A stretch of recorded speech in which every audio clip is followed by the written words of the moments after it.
Okie pokey weirdos, I'm Rev, and have you seen Beetlejuice? Did you like it? Enjoy it? I know I did. I had a complete blast. While it was nothing more or less than what I was expecting, the title of this video comes from a conversation I had with my mother after seeing the film in theaters. She had some serious gripes about certain aspects in the movie that didn't make sense to her, and having scrolled through some reviews of the movie online, I'm seeing similar complaints across the board. The first big complaint is that Lydia is so different from her strange and unusual self from the first movie. She's now depicted as a person who lets everyone walk all over her. She allows herself to be controlled by others, even when she knows that is what's happening. The girl from the first movie would never have allowed this to happen, my mom argued. We both agreed that Delia asking where'd that little girl go, you know, the one that was a royal pain in her ass for the whole first movie, was much needed. It was nice to see an in-universe person pointing out that those behaviors were very unlike what we originally saw from Lydia. But I can see where the creators of this movie were going with changing this character. It appears that life has really beaten this poor girl down quite a bit. She and her significant other were not doing so great in the healthy relationship department, and then he goes and gets eaten by piranhas.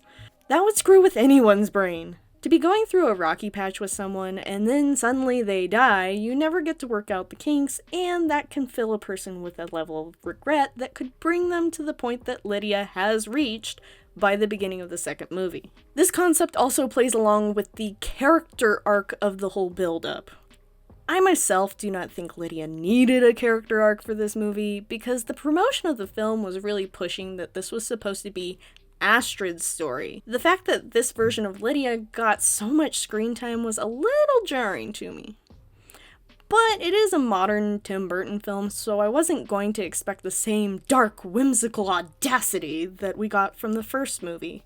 I was happy just to get the OG house with a black veil over it and call it a new movie. But I will say I believe we got a little more than that through Beetlejuice, so I was grateful for the various little surprises throughout the film. Surprises like the train station F-bomb, and then the second F-bomb where Beetlejuice had to be bleeped at the wedding. So much fun! The second biggest gripe I've seen about this movie is a very strong hatred for Rory.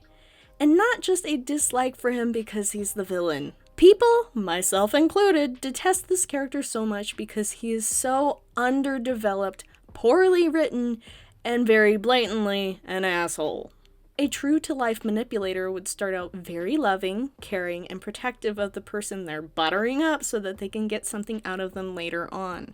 And this tactic works time and time again against all kinds of people, because the victim has experienced so much love bombing from a manipulator that by the time the trap shuts, the victim feels like they have no way out.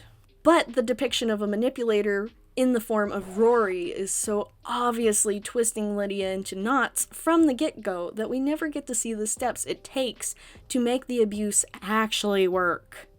This also ties into Lydia being so beaten down, not working very well for audiences because most people can see this guy's intentions from 1,000 miles away.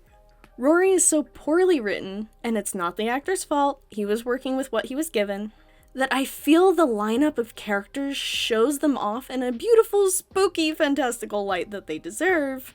But you get to Rory, and he's a 404 page not found error. This guy has no personality other than narcissistic manipulator typed out in size 12 Times New Roman font on an otherwise blank sheet of paper. And that is flat out boring. Although I do have another explanation as to why Rory's character does not work here. And it's the explanation I gave my mom when she was complaining about him. You know why this character doesn't work? It's because he's so cartoonishly evil. Now stick with me here. I know it's a Tim Burton film and most of his villains are cartoonishly evil. But this guy is different, especially because he's in a Beetlejuice movie. In the first movie, Beetlejuice was the cartoon. You have the dreary simplicity of Barbara and Alan to contrast this. Then there's Delia with her extravagant art, and Lydia being our adorable, exceptional baby bat queen. But their cartoonish tendencies were still grounded in some form of reality.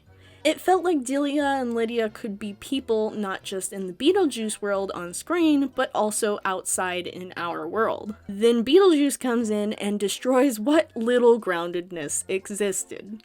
Banisters turning into enormous snakes, massive carousels rising out of the living room floor, and all of those other tricks that brought his spookified Looney Tunes-styled interactions with the world into what was originally a very cliched depiction of a happy couple. Rory does not allow this contrast to easily exist. He is a cartoon himself, and while no one could actually step on this man's toes, he is Batman after all. This guy definitely tries, with lines where he continues to repeat the same thing over and over. I'll be a member of the family soon. In fact, I might be the perfect person to tell her. Well, no offense taken, Delia. I'll be a member of the family soon enough. It gives off the vibe of a catchphrase. Reference Bugs Bunny saying, "What's up, Doc?" And Beetlejuice has already solidified a very specific cartoon style in the first movie. Therefore, suddenly having a wily coyote chasing the Roadrunner with every tool and scheme he can pull out of his ass is so out of left field, it puts a crack in the mold that audiences can see right through. It breaks that suspension of disbelief that is so important to an audience enjoying a fictional piece of art. And to finish off this analysis, I think Delia said it best with her perfect and catty description of Rory. He's a fun sucker. He sucks the fun out of everything, even Halloween. This guy has no personality other than narcissistic manipulator.